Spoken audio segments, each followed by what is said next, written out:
Welcome to another edition of the Five Star Zone. I'm your host, Rico Beard. Not quite how I wanted to start talking about Big Ten basketball, but more importantly, not how I thought I would talk about Michigan State. Michigan State started this year off in basketball ranked number 4.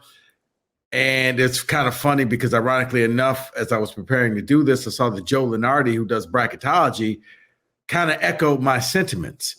Michigan State was, a number 4 seed. They were in the Champions Classic. You thought that they were going to be one of the best teams, not only in the Big Ten, but in college basketball. Tom Izzo comes out at the beginning of the year and says this is one of his best teams ever and how he was so excited to coach this team.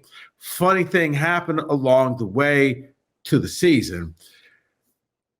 They had their non-conference game. They lost that weird game to Tennessee where technically everybody fouled out. They didn't call fouls. You just shrugged it off and said, okay, Tennessee's a good team. They opened the season up with James Madison, and MSU loses that game. And that kind of set the tone for what this season was going to be. And they lose that game in overtime. And it's just kind of funny because when you look back at it now, had they beat James Madison instead of losing 79-76, maybe this whole thing has a different feel to it. Maybe I'm not even doing this. Kind of figured when they went to the Champions Classic, they were going to lose to Duke. You kind of figured, okay, you're probably going to lose to Arizona as well out in Palm Springs. But MSU currently sits at 4 wins, 5 losses. No one saw that coming. They're 0-2 in the Big Ten. No one saw that coming. You lose to Wisconsin at home.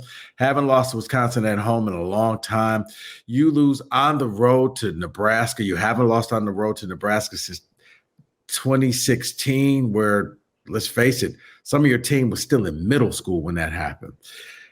You're 0-2 in the Big Ten. You're 5-4 overall, and you have Baylor coming up this Saturday at Little Caesars Arena. Baylor, oh, by the way, is undefeated and number 6 in the nation. I hate to hit that panic button, but this almost becomes a must-win category for MSU. Why is that, you say? Because I know a lot of people are going to say, just wait. When it gets to March, Izzo will figure this out. Guys, take a look at that schedule. Things could be getting dangerous for Michigan State. I don't mean to be the panic guy because I remember a long time ago, when Drew Sharp was still alive. Drew Sharp used to write for the Free Press. He was a columnist. And Michigan State was struggling. And I remember saying, I don't think they're going to make the tournament. And then they ended up making the tournament. Not only did they make the tournament, they had a nice run. And I remember telling Drew, okay, I'm never going to doubt a Tom Izzo team. That kind of got a little tenuous in 2020. They went on a miraculous run. Knocked off 3 top 5 teams, I believe, to make the tournament, the play-in game, end up losing in overtime to UCLA. UCLA goes on, I think, to the Final Four. Okay, fast forward to now. They're sitting at 4-5. They got a losing record. I think this is the first time Tom Izzo's had this type of record since, I want to say either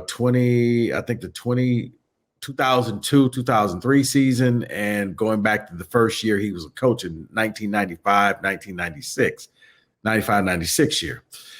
Staring at Baylor. Baylor's undefeated. Baylor's a tough team. Baylor's got length. Baylor's going to play defense. If you lose to Baylor, you're now sitting at 4-6. You're going to play a lot of teams in December. You'll pad your victories, but they're not good victories. They're empty calories. They're teams that, it won't help you with the committee. If you lose to Baylor, at minimum, you're going to have to go 10-8 for the remainder of the Big Ten season. 10-8. That's going to make you finish 10-10 in the Big Ten. Why? Because mostly any team that finishes with 10 wins in the Big Ten normally gets a bid into the tournament. Now, you're going to sweat it out if you're Michigan State. You're going to be watching the bubble watch. You're going to be doing all of that different stuff. You still have time to turn it around. Yes, you do. But, guys, the Baylor game is key because right now you don't have any quality victories either. You get Baylor, you have at least one quality victory at a neutral site. That helps you out. It's not at home. It almost counts as a game and a half. But you still right now are looking at winning at least 10 games in the Big Ten. And when you look at those games in the Big Ten, you're kind of scratching your head saying where you're going to get them. You're going to have to steal some games. Now, here's the beauty of it for Michigan State.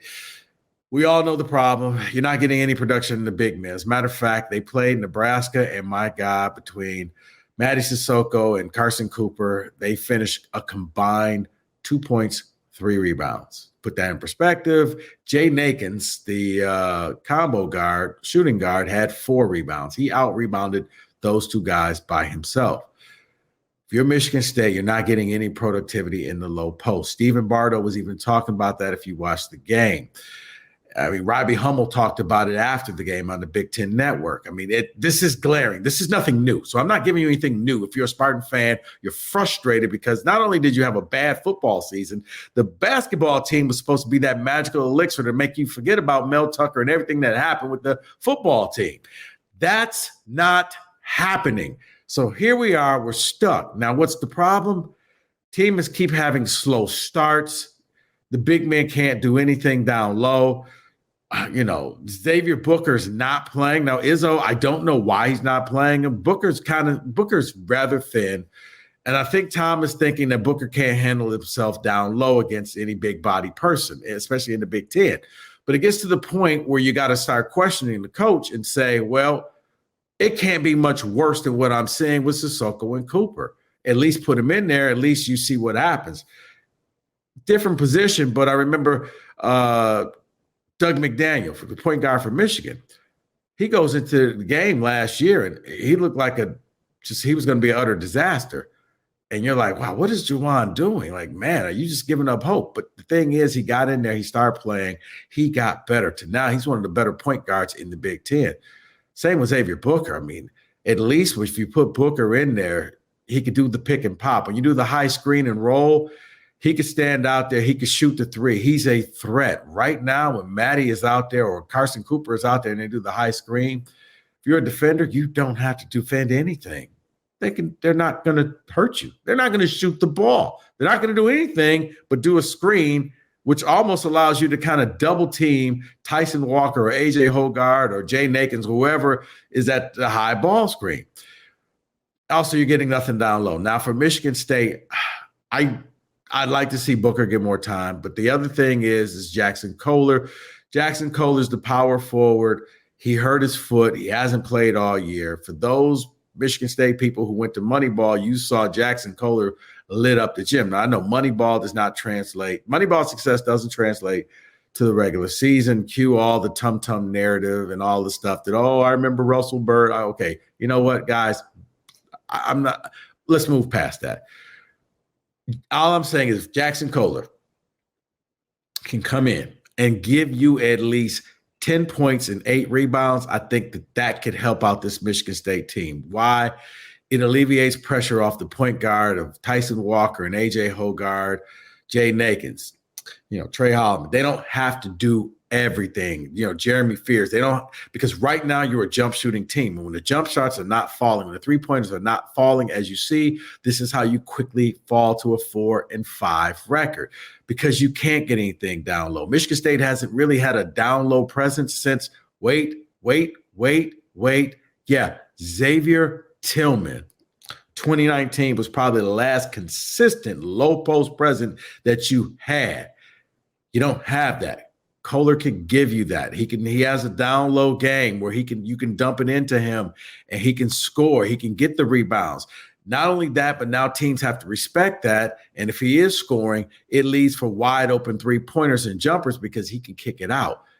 That's probably the best that I can give you, Michigan State fans, is if Jackson Kohler can come in and do what I'm saying, it will alleviate it. It will give another scoring option, another way of scoring instead of relying on jump shots or Tyson Walker to just kind of take over the game because that's not really working right now. And as the Big Ten comes, if you can't handle your own down low, Lord knows I'm not even talking about going up against Zach Edey. I'm just saying going up against your average to below average Big Ten teams. You couldn't do anything against Nebraska. Now, I granted, Nebraska was hitting some Steph Curry-like threes early in the game, but you got to be able – a post position is kind of like a running game in football. You got to be able to establish yourself in the post at some point. MSU can't do that consistently, at least not when you're playing Power 5 teams. So hopefully Jackson Kohler can be that guy and maybe kind of give Spartan fans some hope. But for right now, you got to win at least 10 games in the Big Ten, and you're probably going to be sweating it out. Little Caesars is going to be Little Caesars Arena, where they're going to be playing Saturday, is going to be hosting one of the regionals in the NCAA tournament. The only way you're going to be playing at Little Caesars in March, first of all, you got to make the tournament. Second, you're probably going to make it if they somehow grant you the backdoor ticket, which means you're there because you knocked off and upset some people, but you were probably a 10 seed or an 11 seed or a 12 seed, and you made the tournament. And now your reward is you're going to have to play a 1 or a 2 seed at Little Caesars. But right now, let's not focus on that. You got to worry about trying to make the tournament. I don't know, but this game Saturday against Baylor just got that much more crucial to win. Why? Because you lost to Wisconsin, because you lost to Nebraska, and because you lost to James Madison. If you won those 3 games, we're not having this. I'm not taping this right now, but you did. You're 4-5, in danger of going 4-6. If that is the case, 10-8 is the magical number for the Big Ten. You got to somehow win 10 games by hook or by crook.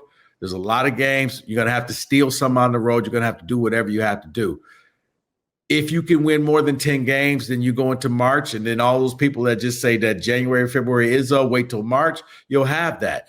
If you lose less than 10 games, there will be no Izzo. There will just be regular January, February, and March. And for the first time in some over, I think, like 25 years or 26 years, MSU may not be in there. I'm not trying to be the gloom and doom guy. I'm just kind of looking at how things is going.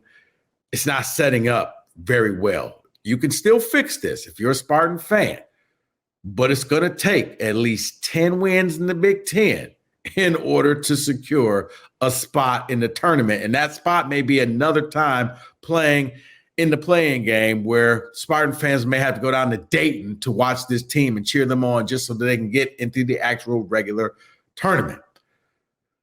Like I said, not what I wanted to talk about for MSU hoops. I thought it was going to be a lot better. But, hey, if you don't believe me, take a look at what Joe Lunardi had to say as well.